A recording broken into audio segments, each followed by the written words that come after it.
Assalamualaikum warahmatullahi wabarakatuh. Perkenalkan, nama saya Hafid Dudianto. NIM saya 2031900002.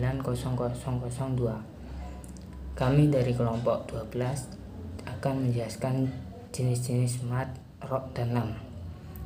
Kami kelompok 12 dan teman saya ada bernama Cahya Firmansyah.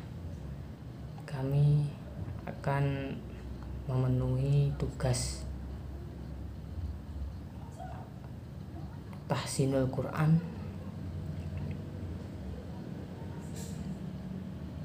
Langsung saja kami akan menjelaskan. Yang pertama itu pengertian mat. Pengertian mat akan dijelaskan kepada Mas Cahya. Yang kedua itu pengertian ro, dan ketiga itu pengertian lam. Pengertian ro itu merupakan salah satu huruf hijaiyah yang kesimpulannya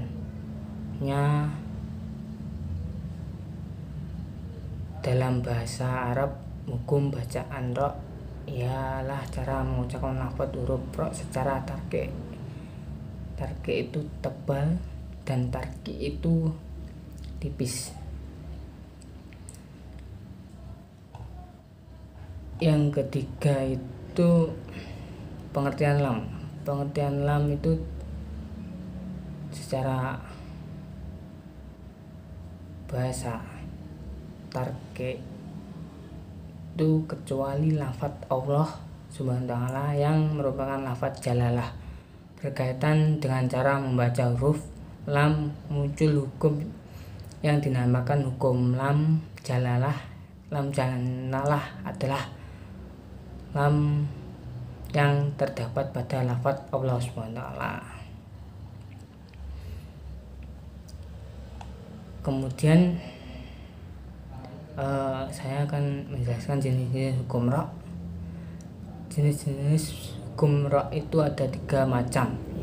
Yang pertama itu ada hukum ro tarkim. Yang kedua itu bacaan tarkim. Yang ketiga itu hukum ro tarki.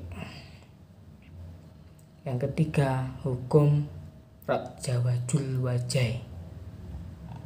Yaitu yang pertama saya akan menjelaskan bacaan tarkim. Itu huruf hijaiyah wajib dibaca tarkim. Terdapat tujuan huruf, yaitu huruf istilah yang berkumpul kepada kalimat do, ko. Kesemuanya harus dibaca tebal. Ro tarkim adalah cara membaca huruf ro dengan tarkim atau tebal. Gitu.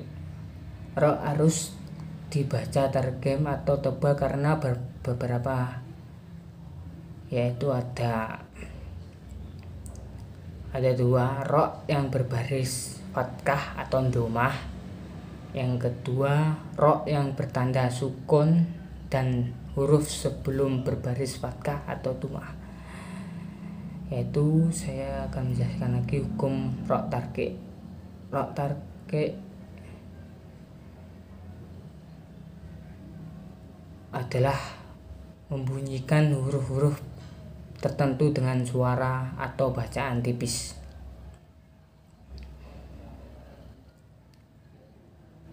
Yaitu saya akan menjelaskan ro yang berbaris kasroh. Yang kedua ro yang bertanda sukun selepas huruf yang berbasis kasroh dan bertemu dengan huruf yang bukan kasroh.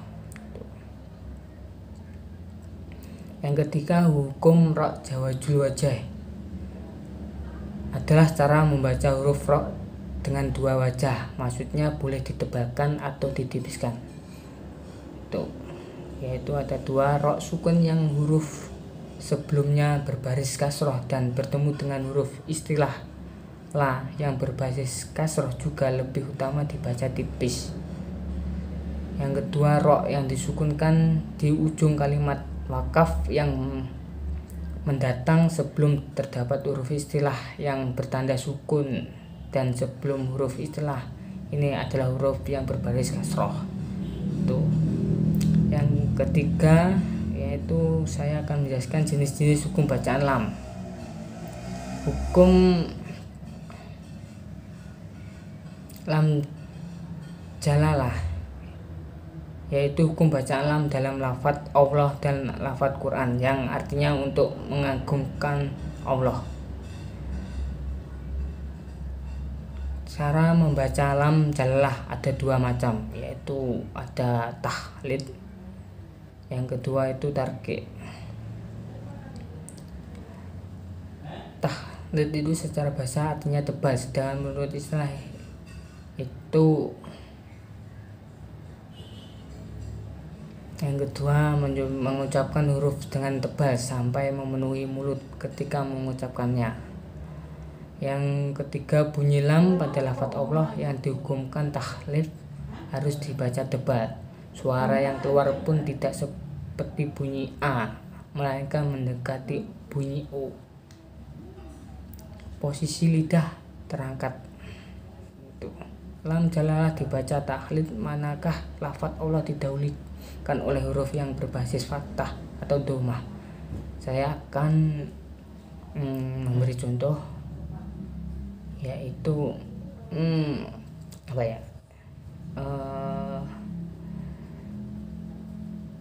innallaha itu tebal itu. Yang kedua lagi contohnya indallahi itu. Yang kedua itu akan menjelaskan saya tarqiq artinya tipis itu. Yang kedua mengucapkan huruf dengan ringan atau tipis sehingga tidak sampai memenuhi mulut ketika mengucapkannya. Bunyi lam pada lafadz Allah yang dihukum tarqiq harus dibaca tipis sehingga suara yang keluar seperti bunyi huruf A bukan O. Posisi lidah tetap terlampar atau tidak terangkat dan tidak ada tekanan terhadap suara. Saat mengucapkan pun suara tidak terasa memenuhi mulut. Saya akan mencontohkan satu atau dua, yaitu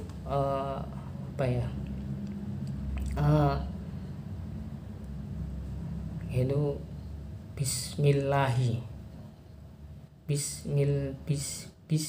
Bismillahirrahmanirrahim. Bismillahirrahmanirrahim gitu. Yang kedua Alhamdulillahirabbil alamin. Alhamdulillahirabbil alamin itu.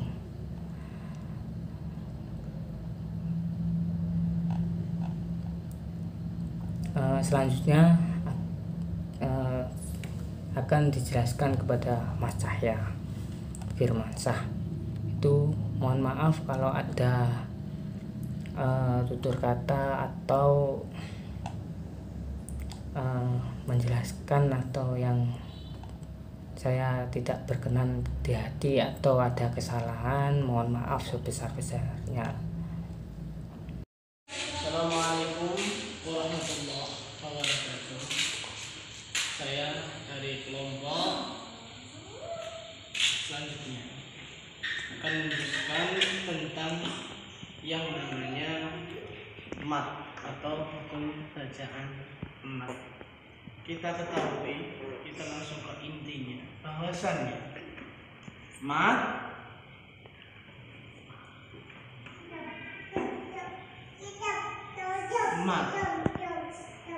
adalah hukum bacaan yang ditambahi 2 harokat,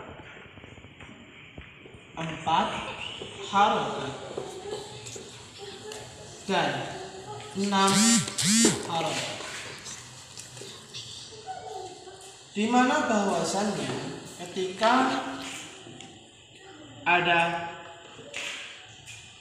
huruf mat, yaitu seumpama contohnya alif bertemu dengan ya, ada alif bertemu dengan waw, dan ada alif bertemu dengan hamzah, maka salah satu dari bacaan ini tadi antara dibaca 2 harokat atau 2 ketukan, 4 harokat atau 4 ketukan, atau 6 harokat atau 6 ketukan. Bacaannya apa saja sih hukum-hukumnya tersebut? Yaitu ketikalau mat bertemu dengan ya, mat bertemu dengan waw, mat ketika bertemu dengan hamzah alif. Setelah itu kita menuju ke contoh-contohnya.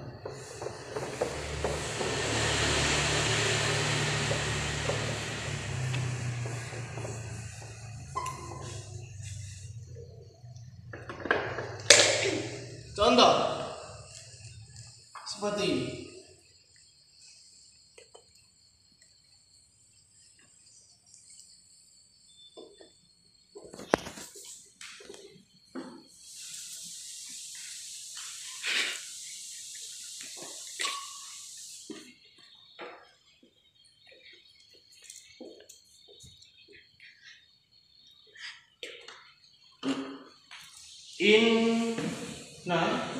Inna dan inna.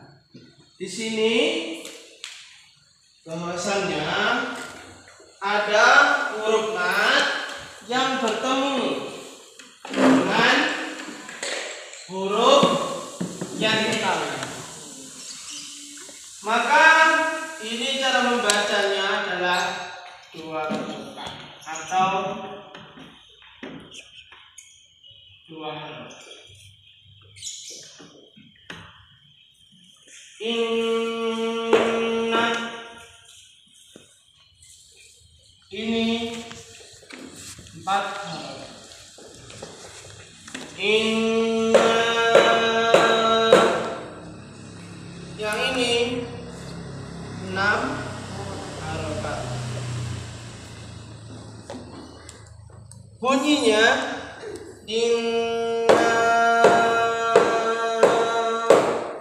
Cukup sekian dari saya presentasi, semoga bermanfaat. Wassalamualaikum warahmatullahi wabarakatuh.